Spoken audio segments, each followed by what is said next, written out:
歌うことは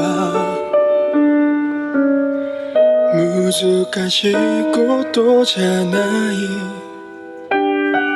ただ声に身を任せ、頭の中を空っぽにするだけ。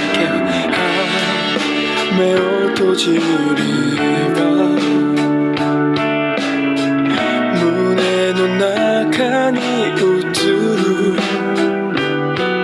懐かしい思い出やあなたとの毎日。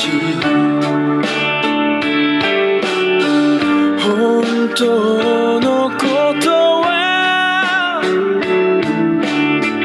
歌の中にある。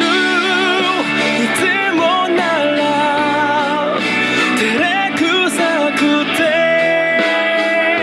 言えないことも今日だってあなたを思いながら歌うたいは歌うよ。ずっと言えなかった言葉がある。短いから聞いておくれ。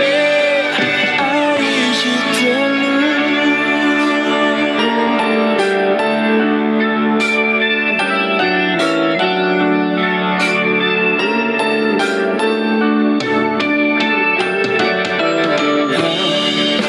歌うことは